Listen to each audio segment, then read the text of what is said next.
নমস্কার, দীপা স্টিচিং এ আপনাদের স্বাগত জানাই। ভিডিওটি লাইক করুন, শেয়ার করুন এবং সাবস্ক্রাইব করুন। আমার শ্রেণীর ছাত্রছাত্রী, আমি দীপান্বিতা ম্যাডাম। আমার ইউটিউব চ্যানেল দীপা স্টিচিংয়ে তোমাদের প্রত্যেককে স্বাগত জানিয়ে বলি, আজকে এবিটিএ টেস্ট পেপার 2025-26 শিক্ষাবর্ষে, অর্থাৎ যারা 2026-এ মাধ্যমিক পরীক্ষা দেবে তাদের জন্য যে টেস্ট পেপারটি এবিটিএর তরফে প্রকাশিত হয়েছে, আমি এই টেস্ট পেপার থেকে প্রত্যেকটি পেজ, জিওগ্রাফির প্রত্যেকটি পেজ সলভ করে দিচ্ছি। আজকে পেজ নাম্বার 210 বা 210 পেজ নাম্বার, সেখানে যে জিওগ্রাফির কোশ্চেন আছে সেটি সলভ করব।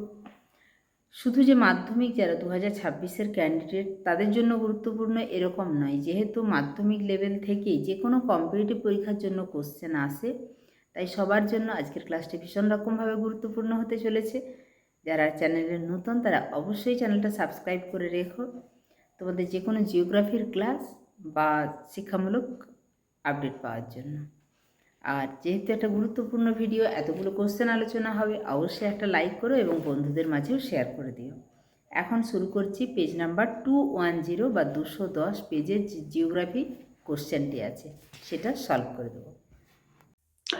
210 নম্বর পেজে প্রথমে যে এমসিকিউগুলি আছে, 1 নম্বরে মরু অঞ্চলে পর্বতের পাদদেশে প্রস্তরময় ঈষৎ ঢালু বিস্তীর্ণ সমভূমিকে বলা হয় পেডিমেন্ট।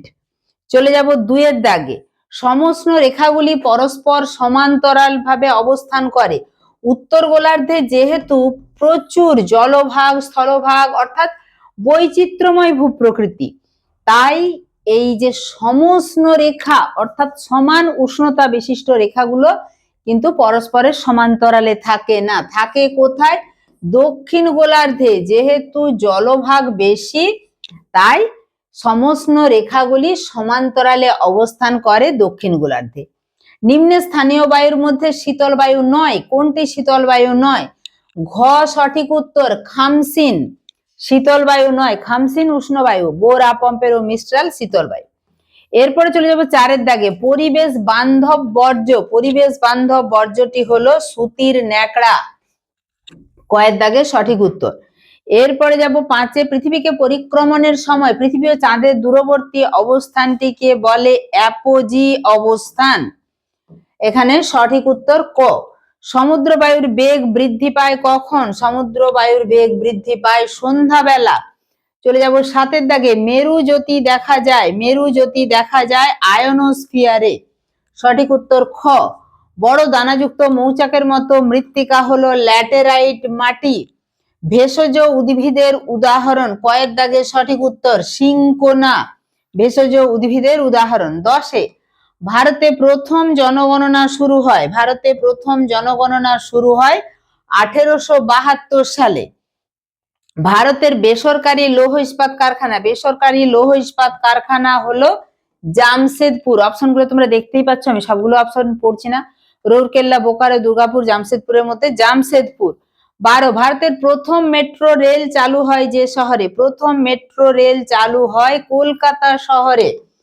অর্থনৈতিক উন্নতির জীবনরেখা বলা হয়, অর্থনৈতিক উন্নতির জীবনরেখা বলা হয় জলপথকে। 14-র দাগে, ভূ বৈচিত্র্য সূচক বা টোপো মানচিত্রে সমোন্নতি রেখা দেখানো হয় বাদামি রং দ্বারা, অর্থাৎ ক হচ্ছে সঠিক উত্তর। এরপরে আমরা চলে যাব বিভাগ খ, নিম্নলিখিত বাক্যগুলি শুদ্ধ হলে পাশে সু এবং অশুদ্ধ হলে পাশে অ লেখো। শুষ্ক ও প্রায় শুষ্ক অঞ্চলে নদীর নিম্নক্ষয়ের ফলে আমরা জানি কি আয়াকৃতির উপত্যকা গঠিত হয়, যেটা শুষ্ক অঞ্চলে আয় আকৃতির, গভীর গিরিখাত আয় আকৃতির হয়, ফলে ভি আকৃতির উপত্যকা নয়, তাই এটি অশুদ্ধ। গম চাষে বল উইভিল পোকার মড়ক লাগে না, কার্পাস, বল উইভিল পোকা কার্পাস চাষে, তাই এটি হবে অশুদ্ধ, পাশে লিখবো অ।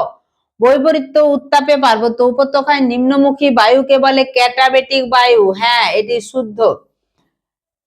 যেটা নিচের দিকে পার্বত্য উপত্যকা শান্ত আবহাওয়ায় নিম্নগামী যে বাতাস তাকে বলে ক্যাটাবেটিক বায়ু, তাই শুদ্ধ। ভূমধ্যসাগরীয় জলবায়ু অঞ্চলকে শীতকালীন বৃষ্টিপাতের দেশ বলা হয়, হ্যাঁ ভূমধ্যসাগরীয় জলবায়ুতে শীতকালে বৃষ্টিপাত হয়, তাই 4-এর দাগে লিখলাম শুদ্ধ।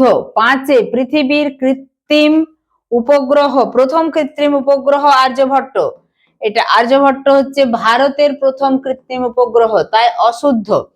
ল্যান্ডফিল বর্জ্য পদার্থ ধোয়া জলকে লিচেট বলে, হ্যাঁ শুদ্ধ। ভারত সংলগ্ন প্রতিবেশী দেশের মধ্যে ভারত বাংলাদেশের সীমারেখার দৈর্ঘ্যই সর্বাধিক, হ্যাঁ শুদ্ধ।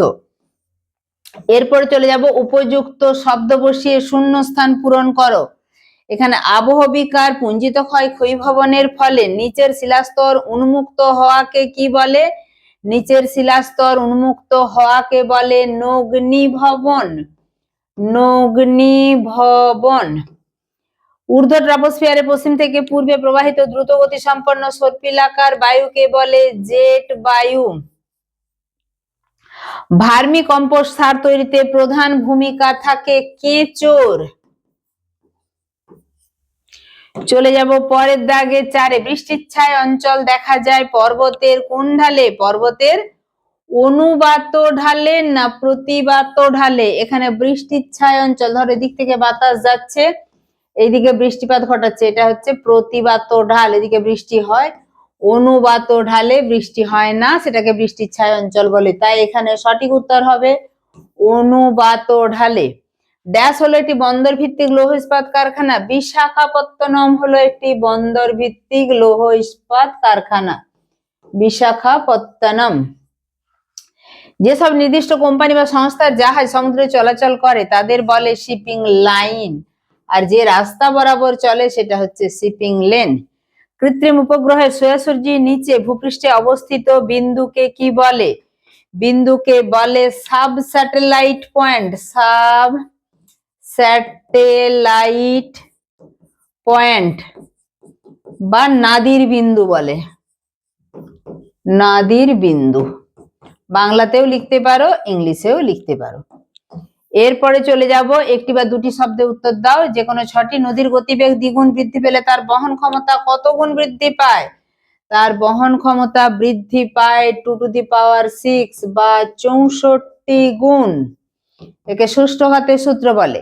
গ্রেট গ্রিন ওয়াল কোন মরুভূমিতে রয়েছে? রয়েছে আফ্রিকার সাহারা মরুভূমির দক্ষিণ অংশে। বিভিন্ন জলাভূমি ও ধান খেতে জমা জল থেকে কোন গ্রিনহাউস গ্যাস নির্গত হয়? এখানে সঠিক উত্তর হবে মিথেন। এক সেকেন্ড, আমি পেনটা নিয়ে নিই। কোন গ্রিনহাউস গ্যাস নির্গত হয়? সঠিক উত্তর হবে মিথেন। কোন তিথিতে মরা কটাল হয়? অষ্টমী তিথিতে। পূর্ণিমা ও অমাবস্যার অষ্টমী তিথিতে মরা কটাল হয়। প্রতিপক ঘূর্ণবাতের কেন্দ্রে কোন চাপ অবস্থান করে? ঘূর্ণবাতের কেন্দ্রে নিম্নচাপ, প্রতিপক ঘূর্ণবাতের কেন্দ্রে অবস্থান করে উচ্চচাপ। ভারতের বৃহত্তম অঙ্গরাজ্য কোনটি? রাজস্থান। উপগ্রহ চিত্রে সবুজ উদ্ভিদকে কোন ছদ্মরঙে দেখানো হয়? লাল রঙে দেখানো হয়। ভারতের চা গবেষণা কেন্দ্র কোথায় অবস্থিত? অসমের জোড়হাট। জোড়হাট। এরপরে বাম দিক ডান দিক মেলানো চিনুক রকি পার্বত্য অঞ্চলে, অর্থাৎ একের সাথে যাবে 3। চিনুক রকি পার্বত্য অঞ্চলে প্লাঙ্কটন দেখা যায় মগ্ন চড়ায়। পাইন গাছের অরণ্য পশ্চিম হিমালয়ে। কার্পাস চাষের জন্য উপযুক্ত মাটি হচ্ছে রেগুর বা কৃষ্ণ মৃত্তিকা। তাহলে এই ছিল আজকের উপস্থাপনা। আবারও বলবো, তোমাদের এবিটিএ টেস্ট পেপারের প্রত্যেকটা পেজের সলভ পেতে চাইলে অবশ্যই চ্যানেলটা সাবস্ক্রাইব করে রাখবে। ভিডিওটা ভালো লাগলে অবশ্যই লাইক করো এবং বন্ধুদের মাঝেও শেয়ার করে দিও।